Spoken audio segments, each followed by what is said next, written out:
Hey, what's up, fellas? How you doing? Man, Antonelli here.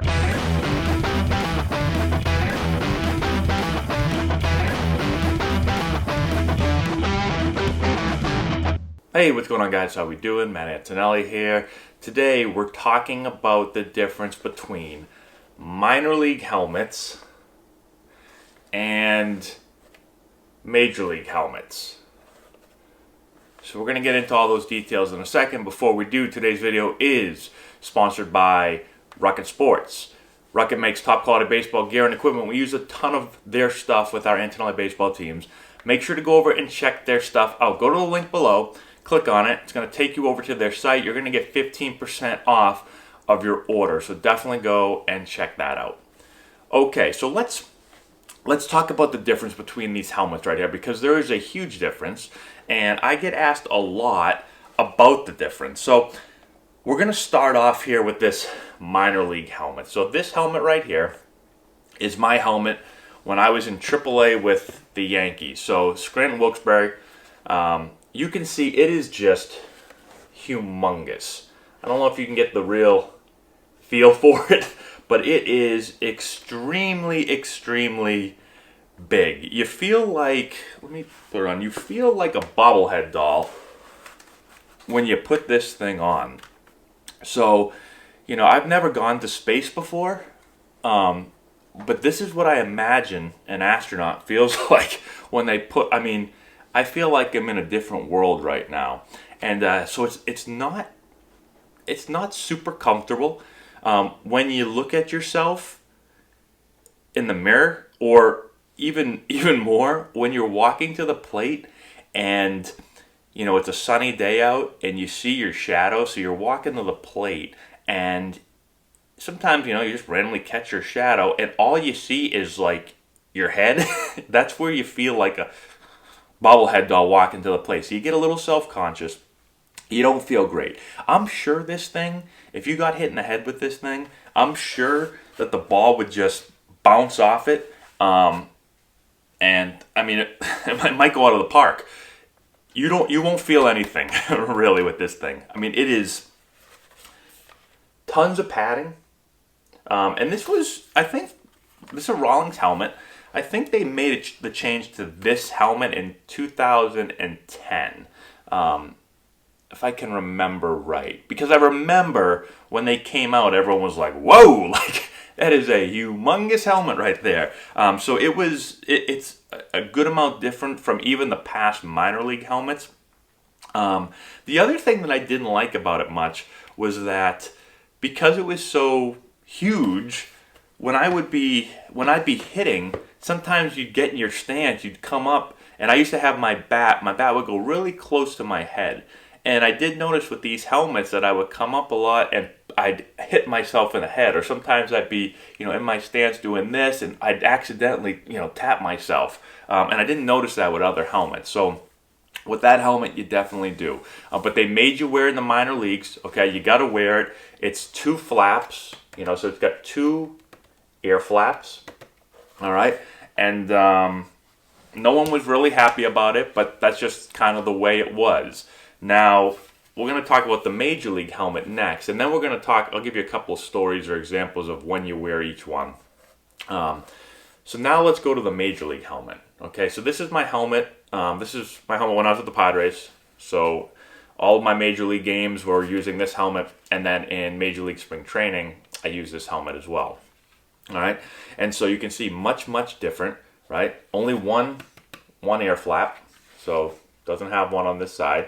If you're a lefty, you'd have your own personal lefty helmet. Righties have righty helmets, okay? And so it is, look at how much thinner that is right there, right? So I don't know if this does it justice again, right? But it's just totally different again. If you look at the insides, you can see how much less protection there is on this one, okay? And so I was never hit in the head in a major league game or in spring training, but this one doesn't seem like it's going to do much for you. Like this, there's really nothing there.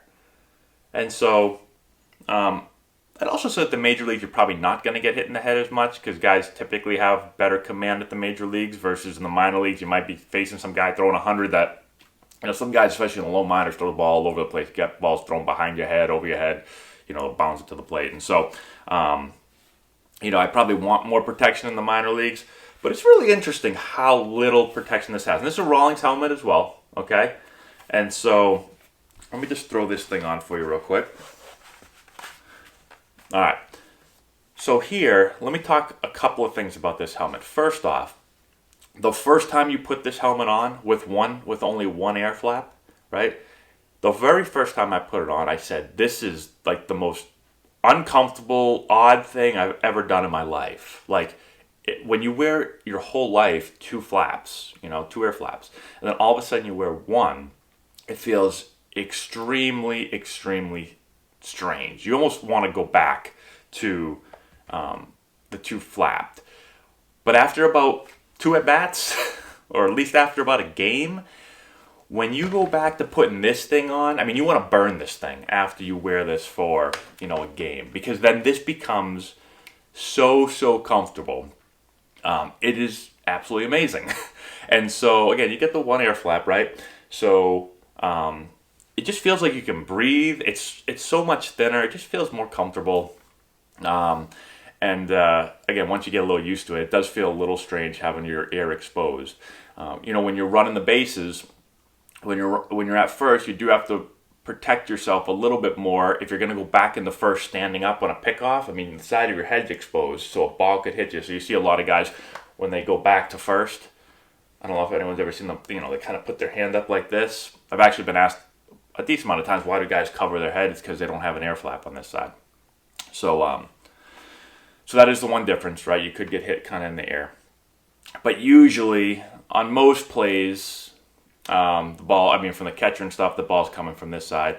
But from the outfield, you're sliding the second, sliding the third, the ball is coming from the outfield side. It could get you there. So that is the one difference. But the comfort is undeniable once you get used to it. It is so much thinner than this one right here. Now, let's talk about a couple other things. So, in spring training, what you'll notice in spring training is, in Major League spring training, if you're on the Major League team, obviously you have this. If you're on the 40-man, then you get this. If you're in spring training as a big league invite, and so you're not maybe not in the 40-man, but you've been invited to spring training with the big league team, you get this. You get this when you get called up just for like a spring training game. So you're in minor league spring training, and then they'll call up, every game they're going to call some players up from the minor leagues, and it just depends. Like, I got called up a decent amount. Like when I was with the Nationals and I was in minor league camp, I got called up pretty much like every day. When I was young with the Padres, my very first minor league camp with the Padres, I remember I got called up like a handful of times. And so you come up and you got to wear this thing, right? And so people know right away, usually, if you're a 2-flap guy, right? It's like, oh, gee, this guy stinks, right? First, your number is like 98. But then secondly, you've got one of these huge helmets. So you just stand out like a sore thumb. You don't really fit in. And I do remember one of the worst things ever was when I'd worn this, right? So you go up to the major leagues. I went up to the major leagues in 2008. 2008. But I'd been in big league camp before I got called up. So I wore this in camp. And then I went down to the minor leagues and had to wear, something like this. In 2008, it was a little bit smaller, but still, the 2-flap, like, big helmet. And so when you go back to this, it's like really feeling like you've been demoted because you got to switch helmets. But especially when I went up in 2008 and wore this, and then I wore it in spring training in 2009, and then in 2010, and then in 2011 I got sent over to the Nationals, and then when I was going to the Major League spring training games, I had to wear this thing. I just felt like I'd gone way back in my baseball career. All because of a helmet, because you just don't feel very cool wearing that thing. It is pretty bad. So those are kind of the differences. Again, this thing, why do you have to wear different helmets? Well, minor leagues and major leagues obviously go by different rules. And so the minor leagues, they just, for whatever reason, protection, I'm sure, because this thing could probably handle like a tank shooting it. Protection's number one thing. I mean, this thing is, you can just feel it. Like, this feels like nothing. This is like a feather. And this thing is like a boulder. So you're not, I don't think anyone's getting hurt with this thing. And so, at the major league level, I'm sure if you tried to make major leaguers wear this thing, they would just be like, nope, we're not wearing it, and somehow fight against it. And so they've still got these really nice light helmets. Now, it'll be interesting if that ever gets changed with, as we go a little bit further with concussions and stuff. I will be interested to see that. But as for now, they're still wearing these really nice light helmets. Now, you will see every now and then somebody wear 2 flaps. Usually, it's, you'll see sometimes switch hitters because they'll have to wear back and forth. But some switch hitters just have 2 helmets. They have a helmet for their right-handed swing, and then they've got the opposite flap for their left-handed swing. But you will sometimes see 2 flaps for switch hitters. And I'm trying to think, put in the comment section below if there's any non-switch hitters that do wear the 2 flap. Off the top of my head, I'm trying to think, and I can't recall anybody, but I'd be interested to hear if you guys can think of anybody. So that's all I got. If you have any more questions, put in the comment section below. I've been asked a lot about the flaps and all that stuff, and I just happen to have both helmets at my house, so I figured I'd shoot this up there for you guys. So that's all we got. Thanks again. Subscribe to the channel, give it a thumbs up, share the video with all your friends, check out all our other videos. We have like thousands and thousands of videos up here, so check them all out. Let me know if you have any questions, and that's all I got. Thanks so much. We'll talk to you later.